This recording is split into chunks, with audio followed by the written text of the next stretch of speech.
আদতে আমি জন্ম বড়লোক, আর অধিকাংশ বড়লোকের মতোই ভীষণ বেহিসাবি আর ভুলো।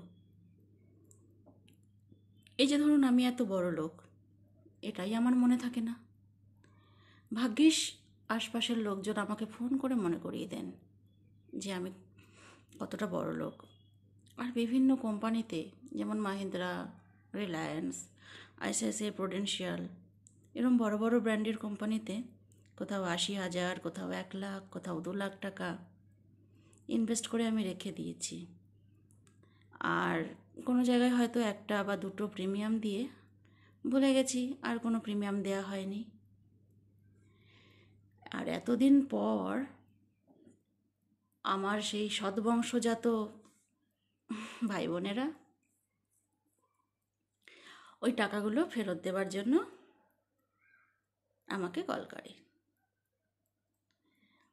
তারা নাকি বিনা পারিশ্রমিকে ভূপৃষ্ঠের একদম তলদেশ থেকে সেফলি আমার টাকাটা উদ্ধার করে এনে আমার হাতে দিতে চান।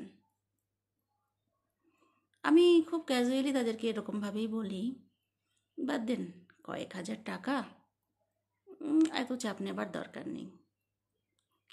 আবার কখনো মেজাজ ফুরফুরে থাকলে বলি, আমি তো অন্য জায়গায় জন্মে গেছি, আমার তো আর পূর্বজন্ম সম্পর্কে কোনো ইন্টারেস্ট নেই। কিন্তু তারা ছাড়বার পাত্র নন।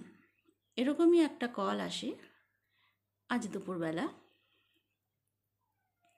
একজন মহিলা আমায় ফোন করে বলছেন, ম্যাম, আপনার একটা অ্যামাউন্ট আমাদের কোম্পানিতে জমা হয়ে আছে, সেই টাকাটা আপনাকে ফেরত দেবার জন্য ফোন করেছি। তো আমি তাকে বললাম, প্রতিবারের মতন এবারও বললাম যে এই কটা টাকার আমাকে আর ফেরত দিতে হবে না। উনি তখন দেখলাম রীতিমতো আঁতকে উঠলেন, বলছেন, কত টাকা ম্যাম? আপনি কি জানেন আপনার অ্যামাউন্টটা কত? আমি বললাম, হবে 1,000 টাকা। উনি তখন আমাকে চমকে উঠে বললেন, না ম্যাম,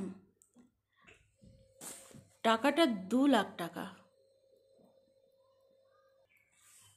এবার আমি নড়ে চড়ে বসলাম। ওনাকে জিজ্ঞেস করলাম যে কোন কোম্পানিতে আর কবে করিয়েছি, আর তার জন্য কী পারিশ্রমিক আপনাকে দিতে হবে। উনি আমাকে নর্মালি বললেন, না না ম্যাম, আমাকে কোনো পারিশ্রমিক দিতে হবে না। তো আমি বললাম, তাহলে আপনি কিসের ইন্টারেস্টে করছেন? আপনার তো কোনো ফিজ আছে।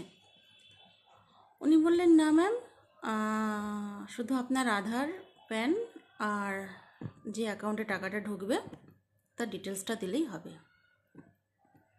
এবার আমি একদম শিওর হয়ে গেলাম। আমি কিছুক্ষণ থমকে ওনাকে বললাম, কবে করিয়েছি পলিসিটা, ডেটটা বলুন। উনি যেটা বললেন তাতে করে 1999-এ আমি নাকি পলিসিটা করিয়েছিলাম। বেশ, আমার খুব হাসিও পেল আর ভীষণ রাগও হচ্ছিল। এরপর ওনাকে আমি বললাম যে আর 10 সেকেন্ড পর কলটা তো কেটে যাবে, তারপর আপনি আপনার ম্যানেজারের কাছে গিয়ে দাঁড়াবেন, রিপোর্টটা জানাবেন। তখন না আপনার ম্যানেজার আপনাকে কানের ঠিক 3.25 ইঞ্চি নিচে 180 ডিগ্রি অ্যাঙ্গেলে না একটা থাপ্পড় মেরে বলবে যে এত শেখানোর পরেও মিথ্যে কথা বলতে গেলে যে একটু জেনে বুঝে বলতে হয়, সেটাও তুমি জানো না। ভদ্রমহিলা আমাকে জিজ্ঞেস করলেন, কেন ম্যাম, কি হয়েছে? তো আমি বললাম, যে কোম্পানির জন্ম 2001-এ, আইসিআইসিআই প্রুডেন্সিয়ালের জন্ম হচ্ছে 2001-এ, সেখানে দাঁড়িয়ে কি করে আমি 1999-এ পলিসিটা করেছি? সাথে সাথে ফোনটা উনি কেটে দিলেন। এবার প্রশ্নটা আর কাকে করব? এই ভিডিওটা করার একটাই কারণ, এই যে একটা ফ্রড, একটা যে চক্র চলছে, একটা চক্রান্তের চক্র মানুষের টাকা লুটে নেওয়ার, এটা কিন্তু আজ নতুন না। দীর্ঘদিন ধরে কিন্তু আমরা এগুলো জানছি। নানা রকমভাবে ফোন করে প্রলোভন দেখিয়ে আমাদের কাছ থেকে, অনেকের কাছ থেকেই ডিটেলস নিয়ে গিয়ে টাকা চোট করছে। তো এত কিছুর পরেও, এতদিন হয়ে যাবার পরেও এখনও কিন্তু প্রত্যেকটা মানুষ কিন্তু সচেতন নন। যে প্রত্যেকেই সচেতন তাহলে তো এই ভুয়ো কোম্পানিগুলো উঠেই যেত। অনেকেই কিন্তু এখনো পর্যন্ত এদের শিকার হচ্ছেন। সবার কাছে আমার অনুরোধ যে যতই যা প্রলোভন দেখাক, আজকের বাজারে ফ্রিতে কিছু পাওয়া যায় না। কারোর এই প্রলোভনে পা দেবেন না। আপনার যদি ব্যাংক সংক্রান্ত কোনো কিছু জানার থাকে, আপনি আপনার নিয়ারেস্ট ব্রাঞ্চে যাবেন। যদি কোনো ইন্স্যুরেন্স বা অন্য কিছু সম্পর্কে, যদি অন্য কোনো কোম্পানি সম্পর্কে যদি কিছু জানার থাকে, বলার থাকে, তো আপনার ব্রাঞ্চে যাবেন। দয়া করে এসব কোম্পানিতে মানে এদের প্রলোভনে পা দেবেন না।